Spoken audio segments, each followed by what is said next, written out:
behavior reduce the spread of HIV. That's why the epidemic in Asia is kind of like different in Africa compared to Africa.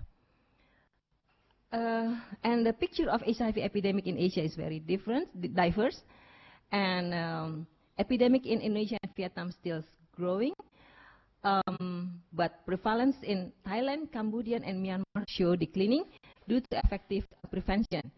So that's what we learned from the Asian country from yesterday presentation. And now we will begin the session. So it's the sixth session, and I will invite Dr. Subas. The time is yours.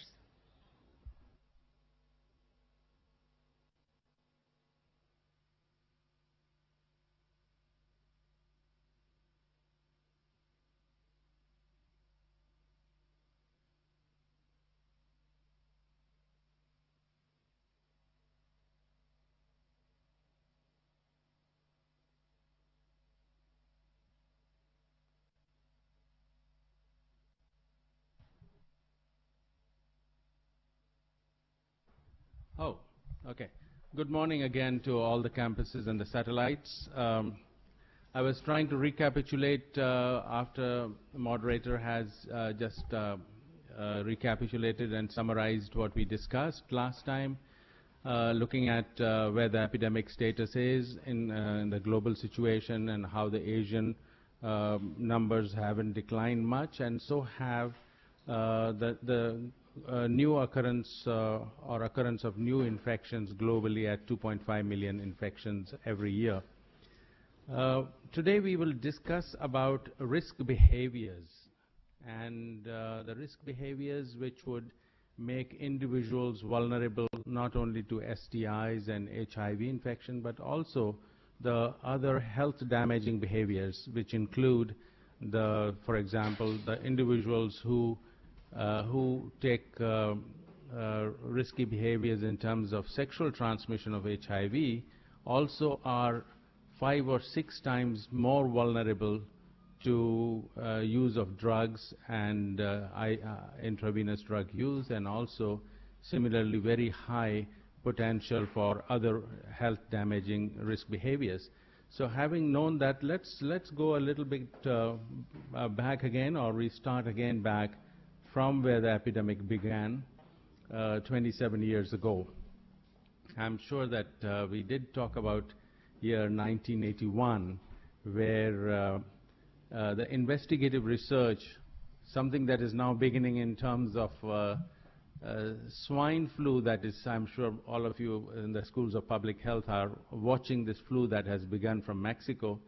And similarly, this investigation began in 1981, where 2 young men in New York and 3 young men in San Francisco, they developed pneumocystis carinii pneumonia, some infection of the lungs caused by pneumocystis carinii, a pathogen, which normally does not happen in young people, but these were young men, 5 of them, and it signaled the occurrence of some form of immune suppression.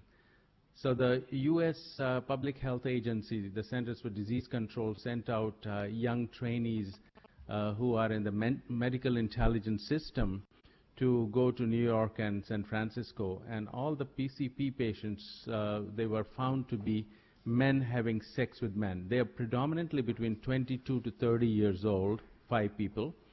And they came back in the first report in 1981 with a conclusion that the immune suppression happened in these young men in the US due to anal sex. And when there is anal sex, there's likelihood of a lot of blood vessels breaking in the recipient as well as the insertion. And if the semen leaks into the bloodstream, it is immunosuppressive. So that was the first conclusion of the report, and more or less it was pretty convincing. But there were people who thought that why only these 5 men and why it's happening now? And so they said, well, have we completed investigation enough? And the answer was no, because they finished all this in 60 days.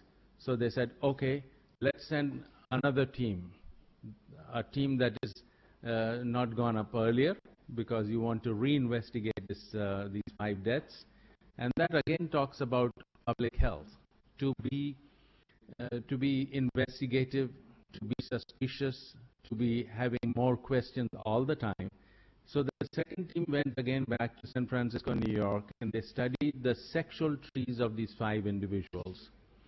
And they found that all 5 of them were somewhere linked up in their sexual trees. And obviously the sexual trees of MSM are very, very complex, because they tend to have more turnover of sexual partners every month. So with those extreme complex sexual trees, a new conclusion emerged, and they said that somewhere these 5 men, although they are living separately, wide apart in New York and California, but they have been meeting each other sexually over a period of time, and so a new entity was then labeled as AIDS, and it was labeled predominantly as gay disease in the US in 1981, saying that it was predominantly the sexual characteristic. The risk behavior was excessive number or change of sexual partners and having sex through the anal route. So with that came, in 1982, an observational research started in Africa, in Lusaka, Zambia, where 3 young men and 2 women, they were presented at the hospital with severe weight loss, pulmonary tuberculosis, diarrhea, herpes zoster. So those were, again, the clinical features of suppression of immune system in these individuals. And because of the pulmonary TB, they were on the standard anti-TB treatment, and yet they died within 6 months while they were on anti-TB treatment. And this was then written up as a publication in the medical journal, and left with the conclusion that the possible causes of AIDS occurring both in men and women in Africa possibly suggests a causative agent, and raising a theory that it's probably not a gay disease in Africa, but it's probably something that is happening in men and women, and possible heterosexual transmission of a causative agent that was not known in 1983.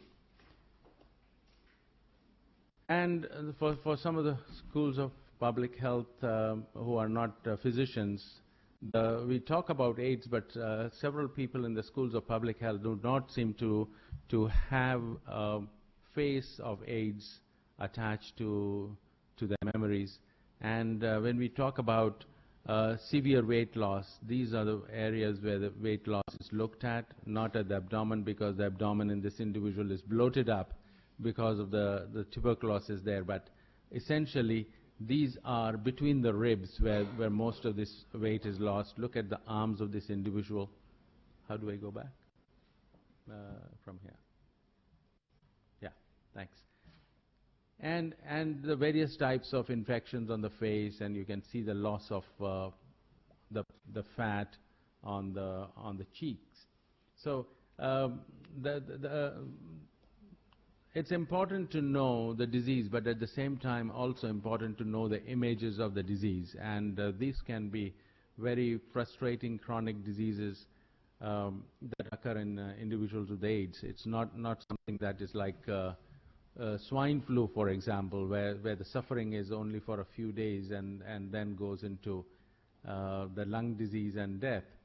While this goes on with an average period of, with a natural history of about 8 years of survival. So the simultaneous investigation started in 1983, and here were the men having sex with men groups. And these were in New York, these were in San Francisco, and Miami. So you had 3 multi-center studies going simultaneously. And what they found was that the percentage of HIV in gay men in New York, San Francisco, and Miami was linked with the number of sexual partners. So those individuals who had less than number of 10 sexual partners were likely to, were found to have like 2 to 4% of seroprevalence for the infection, as compared to those who had 10 to 50 sexual partners, as compared to those individuals who had more than 50 sexual partners in the last 1 year. So the risk characteristic identified in MSM group were two.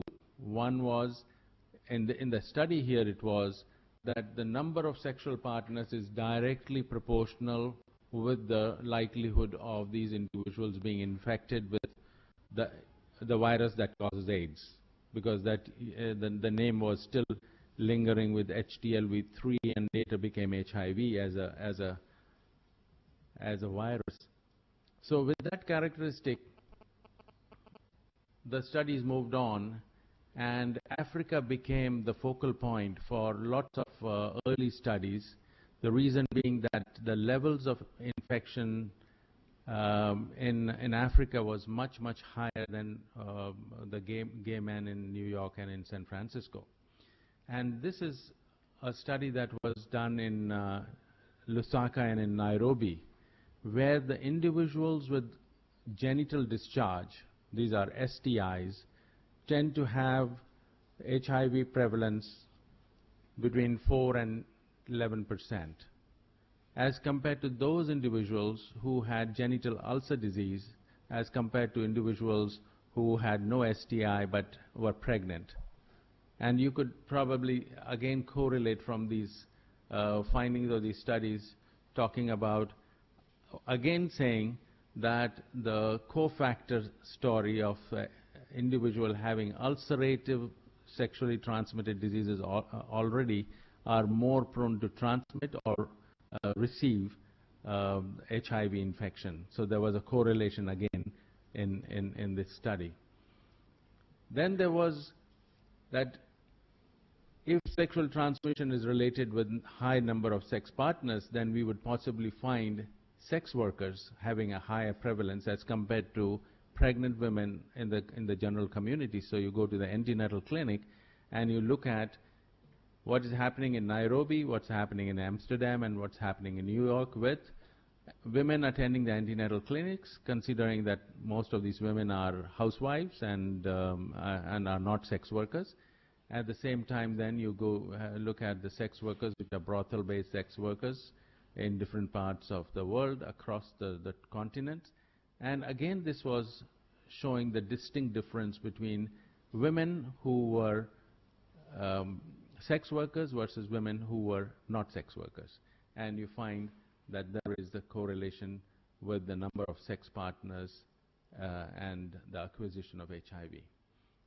And then there was an epidemiologic study done to look at transmission of the virus HIV by then through mosquitoes, that if there is so much of HIV prevalence in communities and mosquitoes are transmitting the malaria parasite, what would prevent the mosquitoes not carry the virus after the bite from one person and take it to the other person?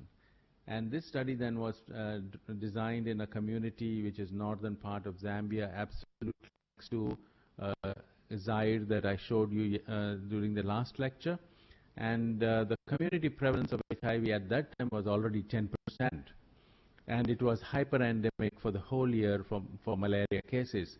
So the hypothesis in this case was that if the mosquito is transmitting the HIV, then it will not only transmit between adults or transmit to the adults and leave the children without the virus.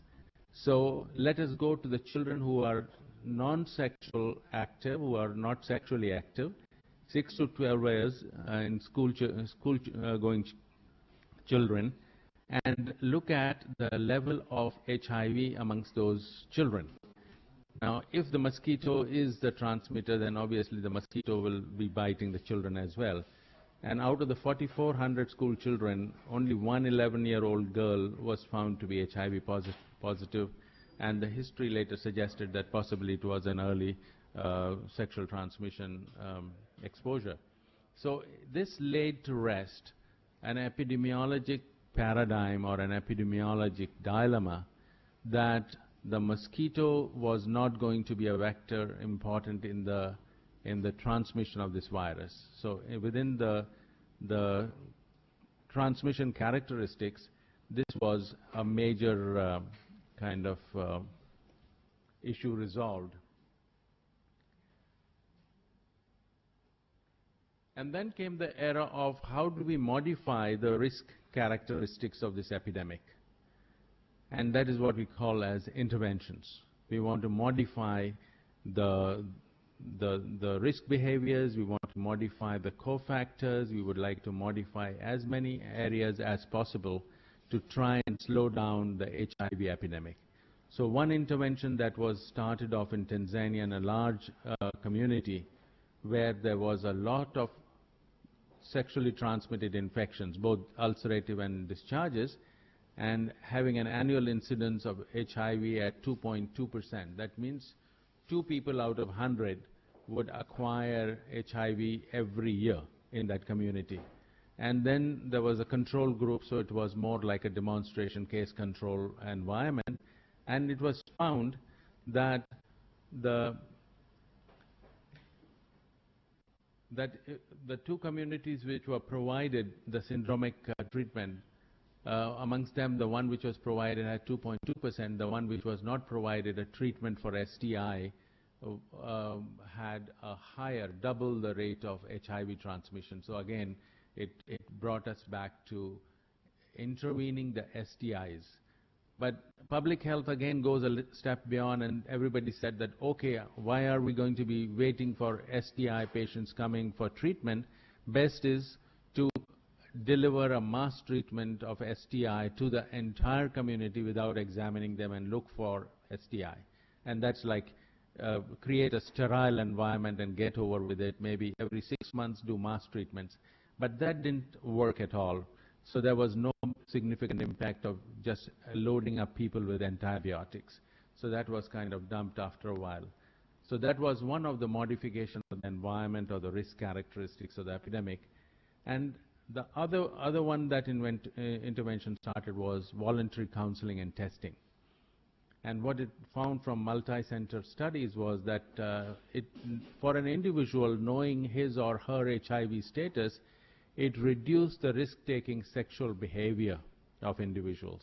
If an individual went through a test and went through a pre-test counseling and the post-test counseling, that individual was, even if negative, would then modify his or her sexual behavior towards more healthy behavior in terms of having less number of sexual partners.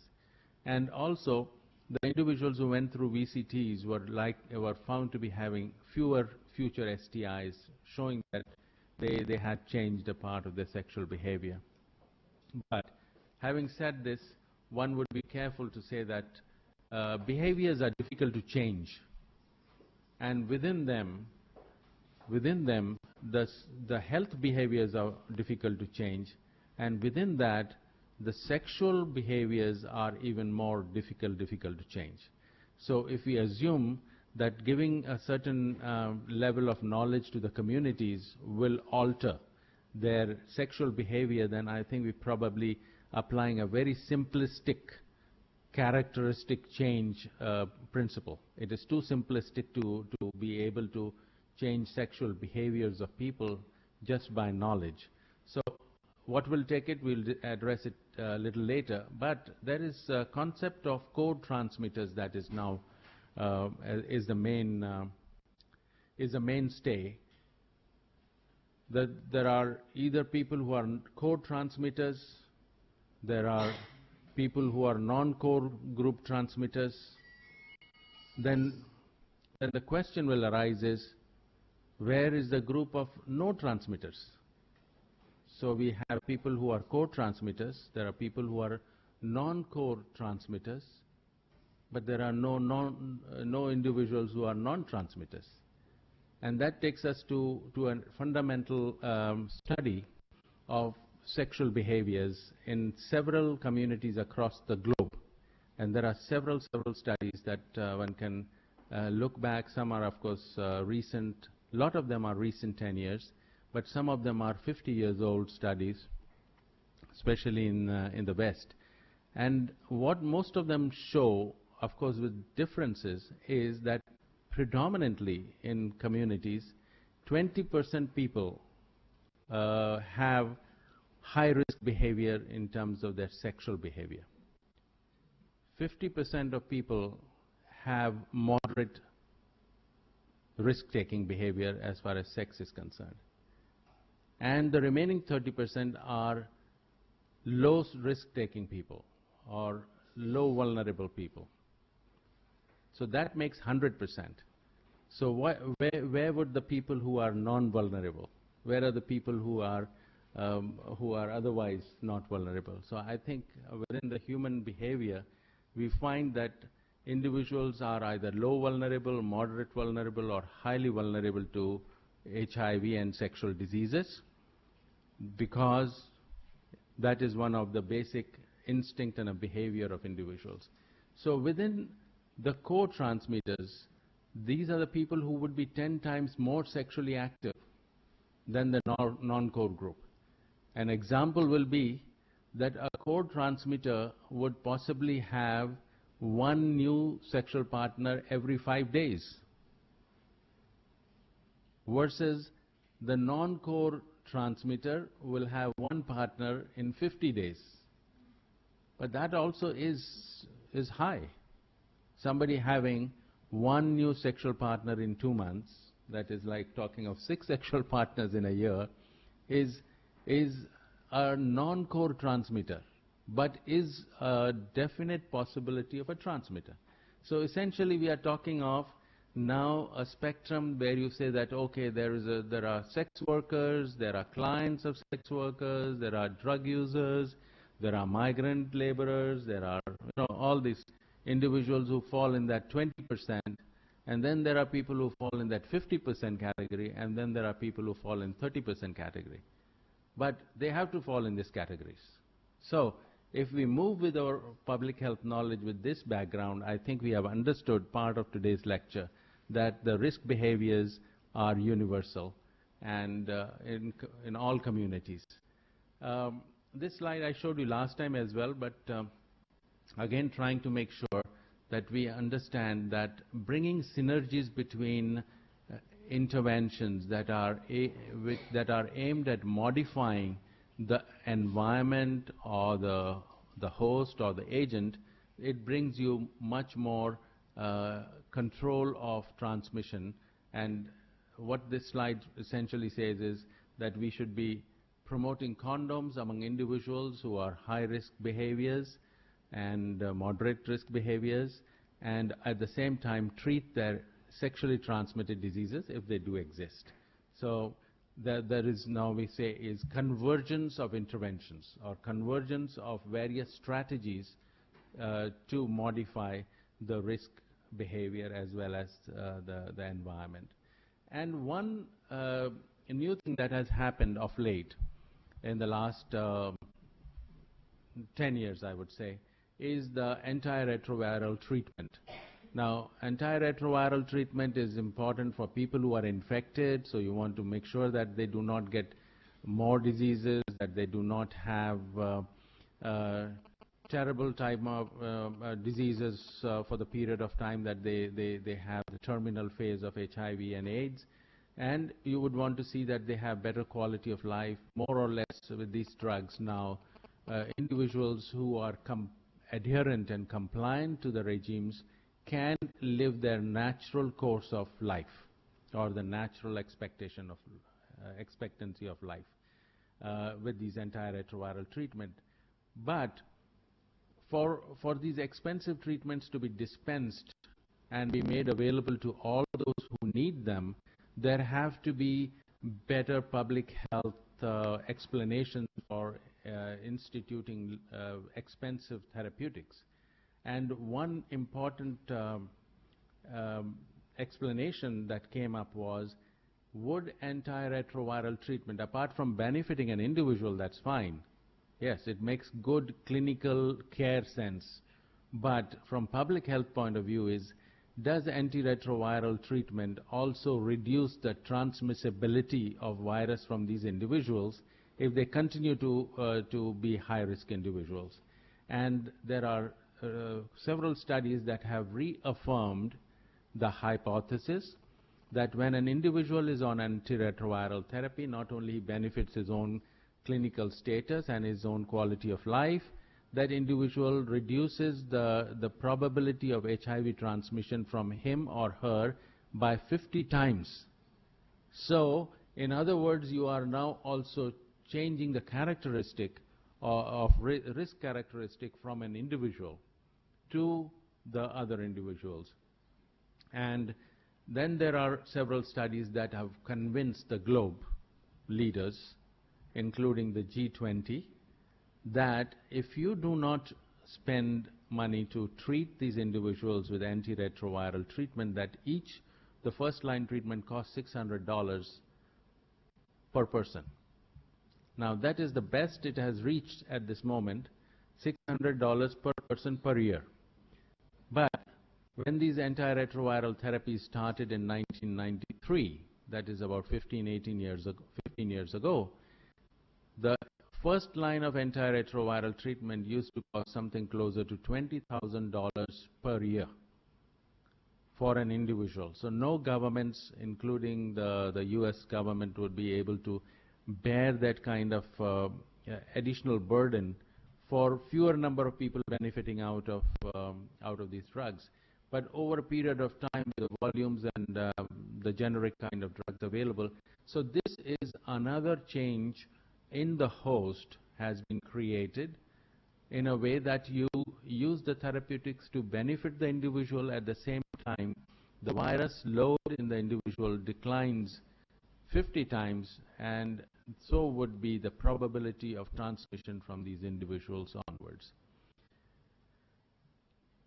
And then there are other ways to modify. Of course, sexual behaviors will take time to change, and they take decades to change in communities. So you want to look at what else can change around in terms of transmission.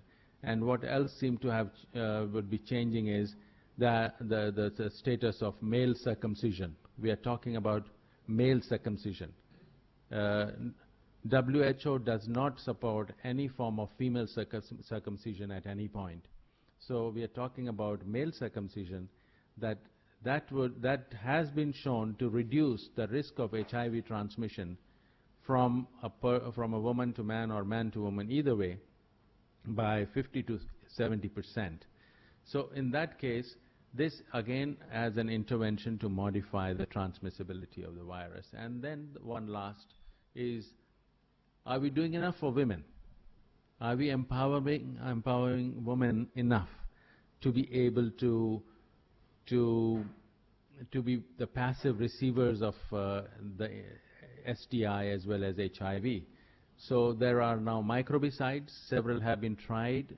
N9 is the one which has been very long used as a spermicide, as an anti-contraceptive, and as well as possible anti-HIV, but not very efficient. And now there's a new gel that has now gone through human trials and applied even 12 hours before the sexual intercourse can reduce the probability of transmission of HIV. So there are several movements that are happening on several tracks.